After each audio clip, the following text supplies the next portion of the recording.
On la surnommait la plus belle femme du monde. Mais que vivait-elle vraiment? Personne ne voulait le croire. Dans des enregistrements secrets réalisés entre 1964 et 1965, Elizabeth Taylor racontait les violences subies pendant sa grossesse, les fausses couches, les médicaments qu'elle ne pouvait cesser de prendre, et un mari qui un jour avait pointé une arme sur elle alors qu'elle dormait. Elle parlait de jouer deux rôles, celui destiné aux caméras et celui nécessaire pour survivre. J'étais vendue. Comme un produit, comme de la viande, confia-t-elle. Elle n'aurait jamais imaginé que le monde l'entendrait.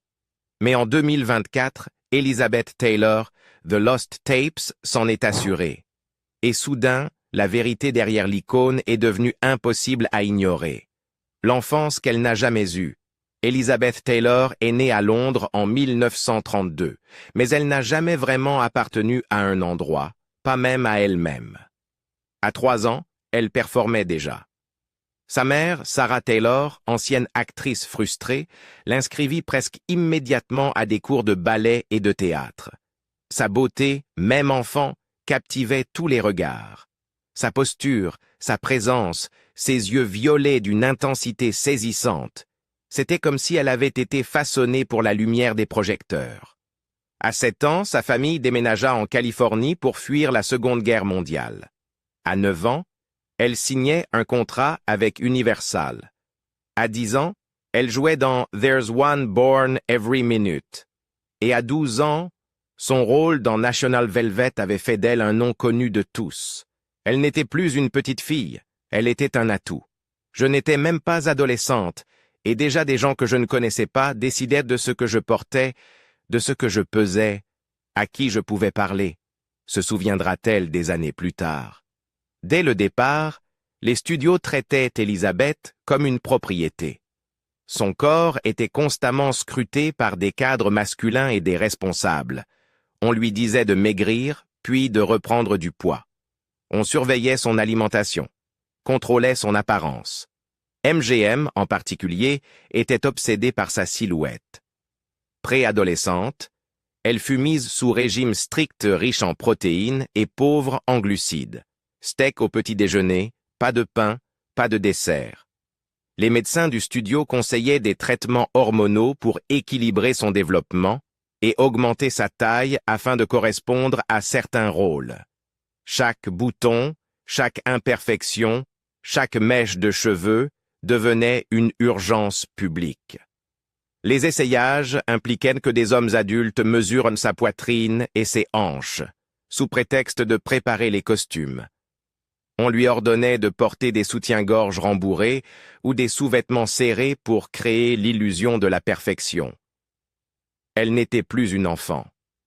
Elle était un produit. J'étais vendue. Comme un produit. Comme de la viande, dira-t-elle plus tard dans l'une de ses confessions les plus célèbres. Le contrôle allait bien au-delà de son corps. Le studio façonnait son image publique. Douce, virginale, glamour. Lors des interviews, on lui dictait ce qu'elle devait dire. Lors des séances photos, son sourire était répété et maîtrisé. Chaque rumeur amoureuse, chaque apparition publique, chaque sourire était orchestré. Même son nom fit l'objet de débats. Certains cadres voulaient le changer pour quelque chose de moins étranger. Mais sa mère insista pour garder Elizabeth. Peu importait. Une fois que MGM vit le profit qu'elle pouvait générer, elle devint moins qu'un être humain. Un symbole de la beauté américaine, une machine à argent, un pion dans le système des studios qui possédaient son corps, son temps et sa voix. Puis, à 18 ans, on arrangea son mariage. Elle n'avait jamais appris à poser des limites. Elle n'avait jamais connu ce qu'était un amour sain. L'idée d'être utilisée pour le bénéfice d'autrui, que ce soit un studio, un mari ou le public, était tout ce qu'elle connaissait. Tout au long de sa carrière, elle tenta inlassablement de trouver quelqu'un capable de la protéger, de l'aimer et de l'accepter. Mais chaque fois qu'elle entrait dans une relation, elle apportait avec elle le poids d'une enfance volée, d'une adolescence marchandisée et d'une féminité exposée en public sous verre. Des années plus tard, en repensant à sa célébrité précoce, elle dira Le succès est arrivé trop tôt. J'étais trop jeune pour le comprendre, trop jeune pour le gérer. Je n'ai pas grandi en femme, on m'a jeté dedans. L'amour n'a jamais été simple. Elizabeth Taylor s'est mariée 8 fois avec 7 hommes, mais aucune de ces histoires d'amour n'était ce qu'elle semblait être. Son premier mariage, à 18 ans, relevait plus de la stratégie du studio que du romantisme. MGM voulait préserver son image d'ingénu pur d'Hollywood, et Conrad, Nicky, Hilton Jr., héritier d'hôtel, membre de l'élite sociale, séduisant, correspondait parfaitement au récit. Mais en coulisses, il était alcoolique, explosif et cruel. Elizabeth révéla plus tard que les abus commencèrent presque immédiatement. Il disparaissait pendant des heures, rentrait ivre, criait, cassait les meubles. Puis vint la violence physique. Lors d'une de leurs pires disputes, alors qu'elle était enceinte, Hilton la frappa au ventre. Elle fit une fausse couche peu de temps après. Il était cruel, confia-t-elle à Barbara Walters. Il sortait, se saoulait, rentrait et me battait. Il me traitait de noms horribles. Elle resta 8 mois avant de demander le divorce, invoquant la cruauté mentale, le motif légal le plus solide pour les femmes de l'époque. Mais MGM ne la protégea pas. On la blâma, craignant un scandale public. Pour la punir, le studio la força à jouer des rôles insignifiants, de qualité médiocre, plus préoccupée par le rebranding que par sa souffrance réelle. Ce premier mariage lui enseigna une leçon dévastatrice. L'amour ne signifiait pas sécurité, et le pouvoir mal placé pouvait être terrifiant. Après cette trahison, Elizabeth Taylor ne crut plus au conte de fées. Puis elle rencontra Mike Todd. Todd était tout ce que Hilton n'était pas, plus âgé, protecteur, réussi par ses propres moyens. Producteur à Broadway et à Hollywood, avec un rire tonitruant et une confiance inébranlable, il partageait son énergie sans chercher à la contrôler. Mike me faisait sentir que j'étais la plus belle, la plus intelligente, la plus séduisante des femmes. Il me faisait rire. Il me faisait me sentir en sécurité. Personne d'autre ne le faisait. Ils se marièrent en 1957 à Acapulco. Elle était déjà enceinte de leur fille, Lisa Todd. Cette année-là, il lui fit des cadeaux dignes d'un cirque. Un diamant taille émeraude de 29 carats et un vrai cirque loué pour son anniversaire. Mais ce n'étaient pas les diamants qui comptaient. C'était l'amour profond et sincère. Avec Mike, elle se sentait humaine à nouveau. Puis vint le 22 mars 1958. Todd monta dans son avion privé, The Lucky Liz, nommé en son honneur, pour se rendre à New York recevoir un prix. Elizabeth devait l'accompagner, mais resta à la maison, grippée. Cette décision lui sauva la vie. Quelques heures plus tard, l'avion s'écrasa dans les montagnes Zuni, au Nouveau-Mexique. Tous les passagers périrent. À l'annonce de la nouvelle, Elizabeth hurla si fort que le personnel crut à une attaque physique. Elle s'effondra au sol, tremblante, hyperventilant. Ses amis durent la calmer et la porter au lit. Le maquilleur Whitey Snyder raconta plus tard, c'était comme voir l'âme de quelqu'un quitter son corps. Elle ne jouait pas, elle était partie. Elle ne voulait plus être là. Lors des funérailles, elle s'accrocha au cercueil de Mike. Quand il fallut partir, elle refusa. Il fallut la soulever physiquement. Je suppliais d'y aller avec lui. J'étais prête à mourir avec lui. La mort de Mike Todd la brisa. À seulement 26 ans, elle était veuve et mère célibataire noyée dans le chagrin. Dans le brouillard du deuil, Elizabeth se tourna vers quelqu'un de familier, Eddie Fisher, le meilleur ami de Mike Todd. Fisher était attentionné. Il venait tous les jours, lui préparait des soupes, lisait à sa fille. Sa femme, Debbie Reynolds, approuvait, croyant simplement qu'il aidait une veuve en peine. Mais le deuil brouilla les limites. L'amitié devint dépendance, puis une liaison entière. J'étais un zombie, il était gentil. Il est resté. Ça a suffi. Il y avait un seul problème. Fisher était toujours marié, à Debbie Reynolds, l'idole américaine, et mère de Carrie Fisher. Lorsque l'affaire fut révélée, l'enfer s'abattit. Les médias présentèrent Elizabeth comme une destructrice de foyer. Le public huait Fisher lors de ses concerts. Des manifestants brandissaient des pancartes. « Lise, rentre chez toi ». L'Église catholique la condamna. Je n'ai pas essayé de prendre le mari de Debbie, j'étais en douleur. Eddie est venu à moi. Je n'avais pas la force de dire non. Le 12 mai 1959, seulement 3 heures après le divorce de Fisher d'avec Debbie, il épousa Elizabeth à Las Vegas. Pas de célébration, seulement des caméras et des regards. Mais ce mariage n'était pas amour. C'était le deuil mêlé à la culpabilité. Fisher en ressentait de l'amertume d'être qualifié de « mari de consolation ». Il devenait jaloux de sa célébrité, en colère que l'on continue de considérer Mike Todd comme le grand amour d'Elizabeth. Celle-ci sombra dans la dépression. Leur foyer devint un champ de bataille d'instabilité émotionnelle. Derrière les portes closes, Fisher se montrait contrôlant, imprévisible et menaçant. Il s'asseyait au bord du lit la nuit avec un revolver, révéla-t-elle dans des enregistrements privés. Il me caressait le bras en disant « Tu es trop jolie pour que je te tue ». Elle confia à des amis qu'il se tenait au-dessus d'elle pendant qu'elle dormait, arme à la main. La violence psychologique devint insupportable. J'étais dans une cage dorée, mais le verrou était bien réel. Elle tenta de le quitter, mais il menaça de ruiner sa réputation. Finalement, elle s'éloigna, mais pas vers la sécurité. Elle marcha droit vers Richard Burton. Ils se rencontrèrent sur le tournage de Cléopâtre en 1961. Tous deux étaient démariés, Elizabeth à Fisher, Burton à l'actrice Sybil Williams, mais l'attraction fut immédiate, explosive, imprudente. En quelques jours, ils couchaient ensemble. En quelques semaines, ils faisaient la une des journaux. Le Vatican la condamna pour vagabondage érotique. Des sénateurs voulurent l'empêcher de revenir aux États-Unis. La presse les harcela à travers les continents, mais Elizabeth s'en moquait. Richard était comme une drogue, plus j'avais de lui, plus j'en voulais. Burton était obsédé aussi. Ses journaux regorgent de pages à son sujet. Sa beauté, son rire, sa rage. Elle était plus belle que tous les rêves de la pornographie. Une douleur dans l'estomac quand nous étions séparés, écrivit-il. Ils se marièrent en mars 1964, seulement 10 jours après le divorce d'Elizabeth avec Fisher. Le public ne se lassait pas. Yachts, jets privés, diamants de 69 carats, drames.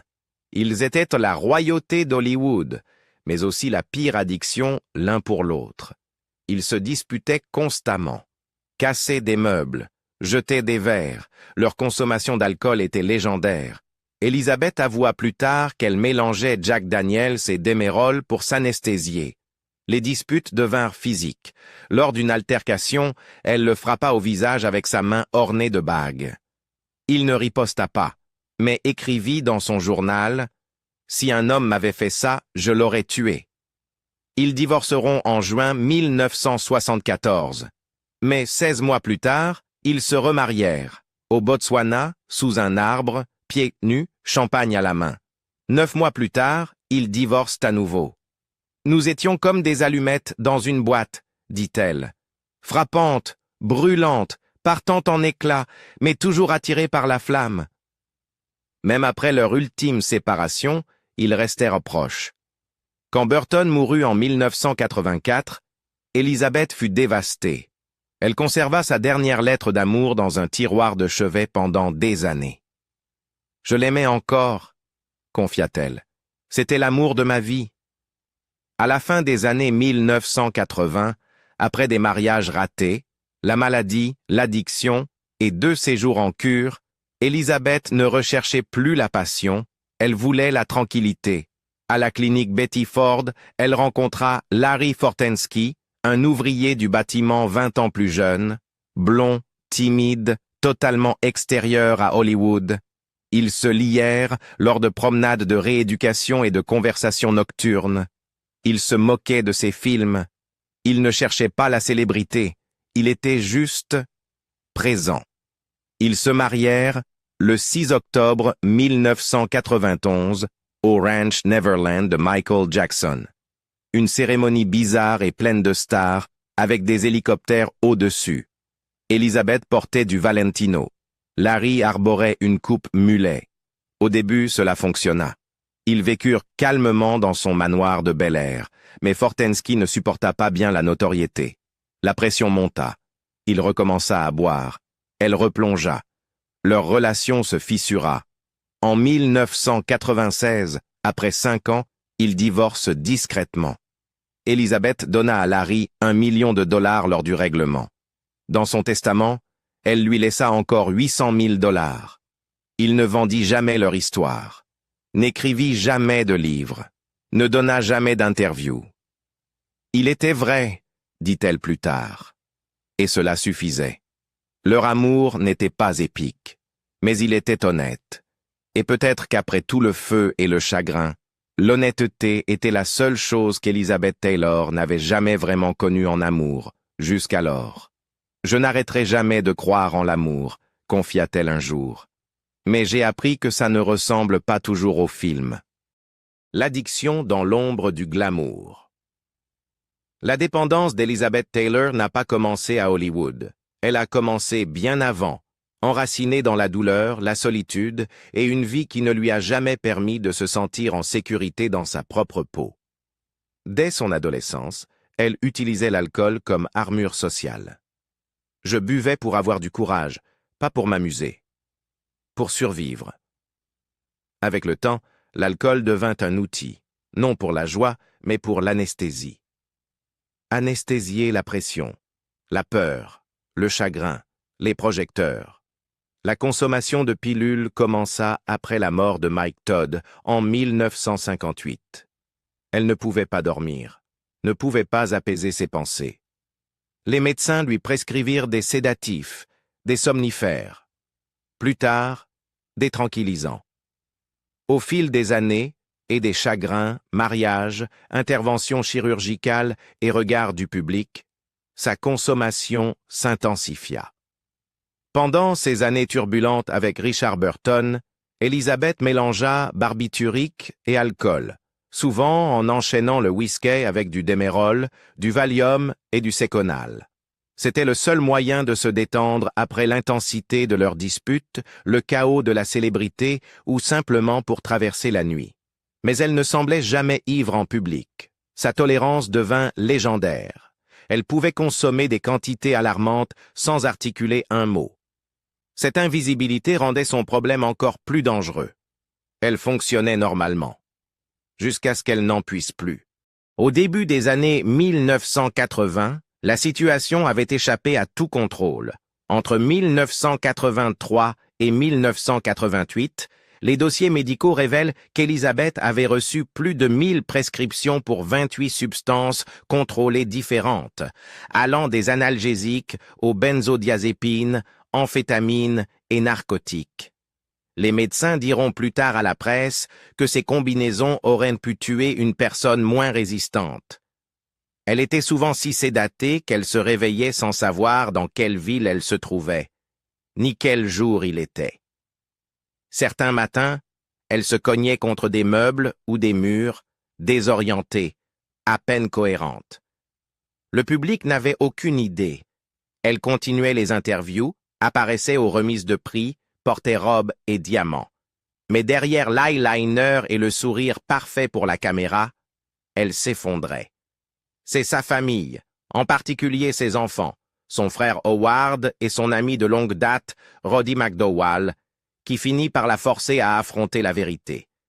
Ils organisèrent une intervention douloureuse, mais pleine d'amour à la fin de 1983. Elizabeth résista d'abord, en colère, sur la défensive, honteuse, mais elle finit par craquer. « Je suis Elizabeth, je suis addicte et alcoolique. » Avec cette phrase, elle entra au Betty Ford Center de Rancho Mirage, Californie, devenant la première grande star d'Hollywood à entrer publiquement en cure de désintoxication. Elle avait 51 ans. À Betty Ford, pas de suite privée, pas de chef personnel. Elizabeth devait faire son lit, partager une chambre avec des inconnus, faire les corvées et assister à la thérapie de groupe comme tout le monde. Elle dira plus tard que l'humilité lui avait sauvé la vie. Il ne se souciait pas que j'étais Elizabeth Taylor. Il se souciait que j'étais une personne qui avait besoin d'aide. Elle passa 7 semaines en traitement, affrontant non seulement sa dépendance chimique, mais aussi les traumatismes qui l'avaient nourrie, le contrôle exercé sur son enfance, les abus physiques et émotionnels, le deuil, l'insécurité qui ne l'avait jamais quittée. À sa sortie, elle ne se cacha pas. Elle ne fit pas semblant que cela n'était jamais arrivé. Au contraire, elle en parla ouvertement, dans des interviews, des discours, des groupes de rétablissement. À une époque où la dépendance était encore stigmatisée, surtout pour les femmes et les figures publiques, Elizabeth Taylor brisa le silence. Sa franchise contribua à changer la perception du public sur l'abus de substances, le faisant passer d'un échec moral à un problème médical et émotionnel pouvant toucher n'importe qui, même la femme la plus glamour du monde. Elle retourna à Betty Ford en 1988 après une rechute. Là encore, elle fut honnête. Ce second séjour réaffirma son engagement, non seulement envers son rétablissement, mais aussi pour normaliser le processus pour les autres. Sans aide, je serais morte. Les 2 femmes qu'elle est devenue. Dans les enregistrements secrets réalisés par le journaliste Richard Merriman entre 1964 et 1965, Elizabeth Taylor révéla quelque chose que peu de stars de son époque auraient osé avouer. Elle ne reconnaissait pas la femme que le monde adulait. Pour des millions de personnes, elle incarnait la beauté, le glamour, le désir, une femme sculptée par les dieux et habillée par Dior. Mais pour Elizabeth, cette femme était une fiction. Il y a Elizabeth Taylor, et puis il y a celle en cellophane. La fausse, celle qu'ils croient tous connaître. Elle décrivit Elizabeth Cellophane comme un mélange de performance et de prison. Une personne brillante, transparente, parfaite en apparence mais vide et invisible à l'intérieur. C'était la version d'elle-même destinée au public. Prête pour le tapis rouge, toujours souriante, toujours maîtrisée. Mais elle ne s'y retrouvait pas. Elle l'enviait. Parfois, elle la détestait. Hors caméra, la vraie Elizabeth était fragile, vulnérable, écrasée par la honte, les chagrins et le poids de la culpabilité du survivant. Elle se demandait pourquoi quelqu'un pouvait l'admirer. Elle ne se sentait pas belle, elle se sentait scrutée, jugée, disséquée. Je n'ai jamais été aussi parfaite qu'il le voulait, je n'ai jamais voulu l'être. La pression pour maintenir son image publique la faisait se sentir piégée et émotionnellement isolée. Tout moment de tristesse ou de colère devait être caché. Tout défaut devait être camouflé.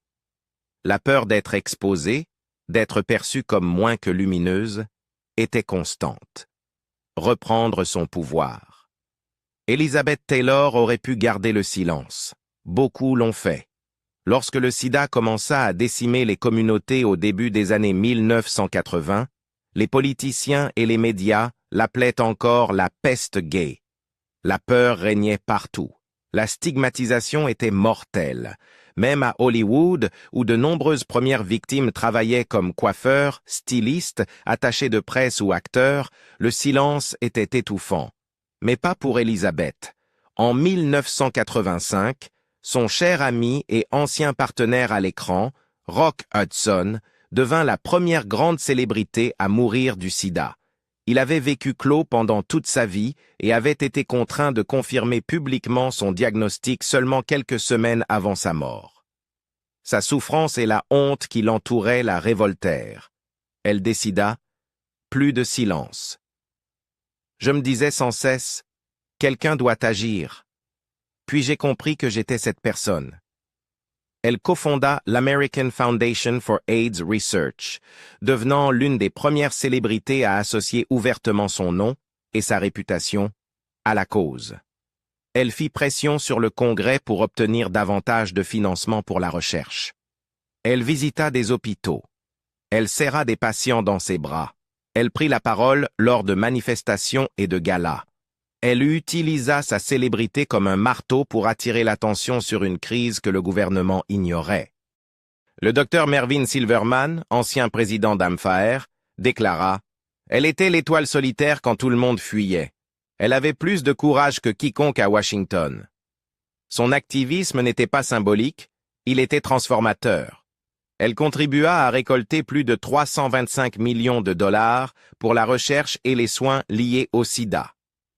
Elle finança également sa propre fondation, The Elizabeth Taylor AIDS Foundation, offrant des services directs, des médicaments et un logement aux personnes vivant avec le VIH/SIDA. Et elle ne s'arrêta pas là.